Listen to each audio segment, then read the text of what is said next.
सभी साथियों को सादर नमस्कार। आज बड़े दिनों के बाद एक बार फिर आपसे रूबरू होने का समय आ चुका है कि जैसा कि आप सभी को मालूम है कि आज वर्तमान केंद्र सरकार का बजट सत्र था और देश के लाखों एनपीएस कार्मिकों को आज उम्मीद थी कि पुरानी पेंशन बहाली मुद्दे पर आज बड़ा फैसला होगा। आप सभी के संघर्ष के माध्यम से इस पुरानी पेंशन बहाली की आवाज़ को आप सबने देश की सड़क से लेकर सदन तक पहुंचाने का जो प्रयास किया है, उसी का परिणाम था कि आज सबकी निगाहें वर्तमान केंद्र सरकार के बजट पे थी। और जैसे कि लगातार पहले भी मीडिया के माध्यम से, शासन प्रशासन के माध्यम से भी ये अवगत कराया जा रहा था कि कहीं ना कहीं इस बजट सत्र में केंद्र सरकार के द्वारा पुरानी पेंशन बहाली का निर्णय लिया जाएगा। लेकिन आज अत्यंत दुख के साथ, अत्यंत चिंता के साथ, एक पीड़ा के साथ आप सबके सामने बताना पड़ रहा है कि जो वर्तमान केंद्र सरकार है, जिसका नेतृत्व माननीय प्रधानमंत्री मोदी जी कर रहे हैं, हम सभी ने, देश के लाखों एनपीएस कार्मिक साथियों ने लगातार पुरानी पेंशन के लिए लाखों अनुनय और विनय किए हैं। लेकिन दुखद है कि कहीं ना कहीं केंद्र सरकार और मोदी जी हमारी पीड़ा को समझ नहीं पा रहे हैं, देश के लाखों एनपीएस कार्मिकों की पीड़ा को नहीं समझ पा रहे हैं। ये एक चिंता का विषय है।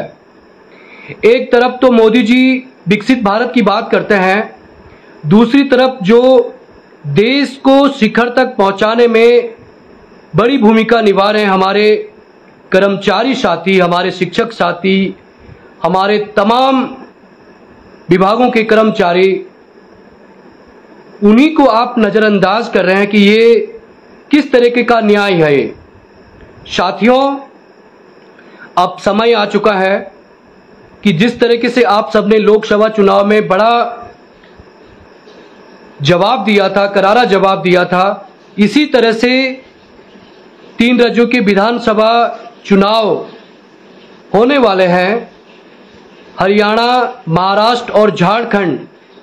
तो मैं समझता हूं कि देश के सभी कर्मचारियों को अब एकजुट होने के साथ साथ इस धर्म युद्ध में अपनी अंतरात्मा से, अपनी ईमानदारी से आगे आने की जरूरत तो रहेगी। साथियों, जैसे कि लगातार आप सबने विधानसभा चुनाव हो या चाहे लोकसभा चुनाव हो, आप सबने करारा जवाब देने का प्रयास किया है। मैं समझता हूं कि अब जो चाहे उत्तर प्रदेश का उपचुनाव हो, चाहे 3 राज्यों का विधानसभा चुनाव हो, चाहे जो भी चुनाव होगा, उसमें सभी ने सिर्फ और सिर्फ पुरानी पेंशन बहाली के लिए आगे आना होगा। और मैं समझता हूं कि आंदोलन के साथ साथ, सड़कों पे आवाज उठाने के साथ साथ अब समय आ चुका है कि हम वोट की चोट के माध्यम से इस लड़ाई को जीतने का प्रयास कर सकते हैं। और साथ ही मेरा निवेदन ये भी रहेगा कि हम बड़े स्तर पे अब एक बार पुनः एक जन जागरूकता अभियान के माध्यम से पुरानी पेंशन बहाली के लिए हम एक बार दोबारा एकजुट होके, हम एक दूसरे से मिलके अलग अलग विभागों में जाके एक बार दोबारा इस क्रांति को एक नया रूप देने का प्रयास करेंगे, ताकि वर्तमान केंद्र सरकार को, एनडीए सरकार को एक चुनौती मिल सके, ताकि जो देश के कर्मचारी हैं वो अपनी ताकत का एहसास वर्तमान सरकार को करा सकें। साथियों, अब आर पार करने का समय आ चुका है। आप सभी मिलके इस संघर्ष में सभी संगठनों को साथ लेकर हम कोशिश करेंगे कि जल्दी दिल्ली में भी एक बड़ी बैठक का आयोजन किया जाएगा ताकि देश के सभी कार्मिक संगठन एक जगह मिलके इस आंदोलन को और बड़ा रूप देने का प्रयास करेंगे। साथियों, जो एनपीएस का पैसा है उस पे हमारे राजनेता होली दीपावली का उत्सव मनाना चाहते हैं। हमारे जनप्रतिनिधि, हमारे जो राजनेता हैं, जो जितने बार चुने जाते हैं, अगर 6 बार चुने जाएंगे तो 6 बार की पेंशन मिलेगी। वही मंत्री, वही राजनेता, वही विधायक, वही सांसद महोदय हमारे पेंशन जो एनपीएस का अंशदान है उस पे खुशियां मनाना चाहते हैं एनपीएस कर्मचारियों का गला घोटने के बाद। तो मैं समझता हूं कि साथियों, अब समय आ चुका है कि जो भी जनप्रतिनिधि, जो भी सरकार पुरानी पेंशन का विरोध करती है या पुरानी पेंशन पे बोलने से बचती है, तो मैं समझता हूं कि अब आंदोलन को आक्रामक करने की जरूरत है। अब ऐसे जनप्रतिनिधियों का अब पुतला फूंकने की बारी है, क्योंकि हम लोग लाखों अन्याय बिन्याय कर चुके हैं, हजारों अन्याय बिन्याय कर चुके हैं।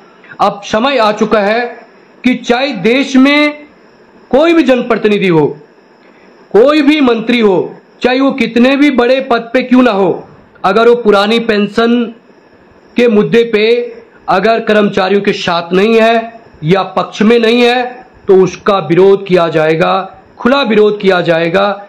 और यहां तक कि ऐसे जनप्रतिनिधि, ऐसे विधायक और सांसदों के खिलाफ हम नारेबाजी भी करेंगे और समय आने पे उनका पुतला दहन भी करने का प्रयास किया जाएगा।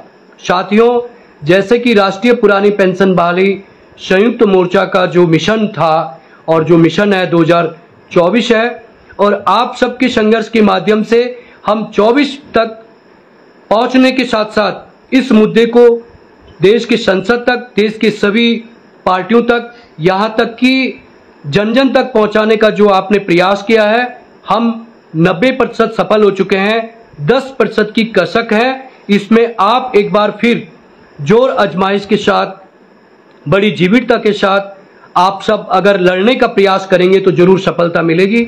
हम सबको एक बार घर से बाहर निकलना होगा। हम सबको एक बार दोबारा इस आंदोलन को तेज धार देने की जरूरत है। हम एक बार पुनः अपने साथियों को जागृत करने का प्रयास करेंगे। एक बार पुनः हम इस आंदोलन को बेहतर बनाने का प्रयास करेंगे ताकि देश में जो भी चुनाव होगा उसमें हम करारा जवाब देने का प्रयास करेंगे। जो पुरानी पेंशन की बात करेगा वही देश पे राज करेगा, जो पुरानी पेंशन की बात करेगा वही राज्य में राज करेगा। इसी स्लोगन के साथ, इसी नारे के साथ हम सभी हर दिन इस आवाज को बुलंद करने का प्रयास करेंगे। हमारे कर्मचारी, हमारे सभी साथी, शिक्षक, कर्मचारी, डॉक्टर, नर्स, पुलिसकर्मी, बैंक कर्मी, सफाई कर्मी, रेलवे कर्मी, तमाम जो साथी हैं, हम न थके हैं, न झुके हैं, न डरे हैं, न पीछे हटे हैं। हम निरंतर आगे बढ़ते जाएंगे और पुरानी पेंशन से नीचे हम कुछ भी स्वीकार करने के लिए तैयार नहीं है। पुरानी पेंशन हमारा हक है, पुरानी पेंशन हमारा अधिकार है, पुरानी पेंशन हमारा संवैधानिक अधिकार है। इसे हम लेके रहेंगे, चाहे कुछ भी करना पड़े, चाहे कितना ही बड़ा आंदोलन और करना पड़े। और हम उम्मीद करते हैं कि देश के 35 कार्मिक संगठनों के साथ साथ अन्य कार्मिक संगठन भी जुड़ने का प्रयास करेंगे और हम अक्टूबर और नवंबर में एक बहुत बड़ा आंदोलन दिल्ली के रामलीला मैदान में तैयार करने की रणनीति बना रहे हैं। अब हमारी बात एनडीए सरकार सुन नहीं पा रही है, तो हम प्रयास करेंगे अब कि जो विपक्षी दल हैं, जो दूसरे दल हैं, वो हमारे साथ आके इस आवाज को और बुलंद करने का प्रयास करेंगे। और हम सभी को निमंत्रण भी देंगे, सबको आह्वान भी करेंगे कि आप सब आइए और इस आवाज को और बुलंद करने का प्रयास कीजिए। देश का गौरव ही सरकारी संस्थाएं हैं, देश का गौरव ही सरकारी कर्मचारी है, न कि किसी का निजी अधिष्ठान या निजी कंपनी या निजी संस्थान। तो मैं समझता हूं कि मोदी जी को भी ये समझना चाहिए कि आपको 2024 तो अभी सिर्फ एक टेलर है, आगे देखिए होता है क्या। हमारे कर्मचारी किस तरीके से करारा जवाब देने का प्रयास करेंगे, क्योंकि आपने कर्मचारियों को हल्के में लिया है, कर्मचारियों को नजरअंदाज किया है। चाहे कोई भी उपचुनाव हो, चाहे वो केदारनाथ उपचुनाव क्यों ना हो, बद्रीनाथ के उपचुनाव में आपने देखा ही है, और देश के 13 विधानसभा उपचुनाव में भी आपने देखा होगा किस तरीके से कर्मचारियों ने करारा जवाब दिया है। तो मैं समझता हूं कि देश के तमाम कर्मचारी साथी, हमारे महिला मातृशक्ति एनपीएस महिला कर्मचारी, आप सभी आगे आएंगे तो जरूर ये बुलंद आवाज देश के जन जन तक पहुंचेगी और उन तमाम पेंशन विरोधी ताकतों तक पहुंचेगी। उनको ललकारने का प्रयास आप सब करेंगे कि आपको पेंशन के लिए आगे आना होगा। पेंशन की बात होगी तो हमारा देश विकास करेगा, पेंशन की बात होगी तो हमारा गांव मोहल्ला विकास करेगा, पेंशन की बात होगी तो हमारा राज्य विकास करेगा, पेंशन की बात होगी तो हमारा देश विकसित भारत की तरफ बढ़ेगा। अगर पेंशन की बात नहीं होगी तो मैं समझता हूं कि ये एनडीए सरकार के, ये वर्तमान मोदी जी का एक कोरा सपना होगा कि आप बिना कर्मचारियों के ना आप चंद्रयान पे पहुंच सकते हैं, ना आप स्वर्णिम भारत की कल्पना कर सकते हैं। तो मेरा यही निवेदन है कि आज से ही आप सौगंध खा लीजिए इस मां भारती की, अपने दायित्व की, अपने पुरानी पेंशन पीड़ा की, अपने बुढ़ापे के सहारे की, कि आप सब न झुकेंगे, न डरेंगे, न पीछे हटेंगे। लगातार ऐसी ताकतों का सामना करते रहेंगे जो पेंशन विरोधी ताकतें हैं, जो देश के कर्मचारियों को कमजोर करना चाहती हैं, जो देश के कर्मचारियों की आवाज को सुनना नहीं चाहते हैं, जो देश के कर्मचारियों की पीड़ा को समझना नहीं चाहते हैं। तो मैं समझता हूं कि आप सभी एकजुट होकर पुरानी पेंशन बहाली के लिए इस आवाज को देश के कोने कोने तक पहुंचाएंगे, देश के जन जन तक पहुंचाएंगे। चाहे वो ऑटो रिक्शा घोड़ा गाड़ी, चाय की दुकान, राशन की दुकान, रेलवे स्टेशन, बस स्टेशन, चलते फिरते गांव गली मोहल्ला, हर जगह आप जहां भी जाते हैं, एक बार दोबारा पुरानी ताकत की तरफ से एक नई ताकत के माध्यम से इस आवाज को दोबारा बुलंद करने का प्रयास कीजिए और हर एक संगठन के साथ वार्तालाप कीजिए। हम चाहते हैं कि जिस तरीके से जब देश के 35 कार्मिक संगठन एक हो सकते हैं, जब देश की राजनीतिक पार्टियों के दल एक हो सकते हैं, तो कर्मचारी एक क्यों नहीं। तो मैं समझता हूं कि अब आर पार करने का समय आ चुका है। अब देश में एक बड़ा बिगुल बजाने का समय आ चुका है। हम सबको अपने परिवारजनों के साथ, अपने मित्रजनों के साथ एक बार दोबारा घर से बाहर निकलने का एक समय आ चुका है।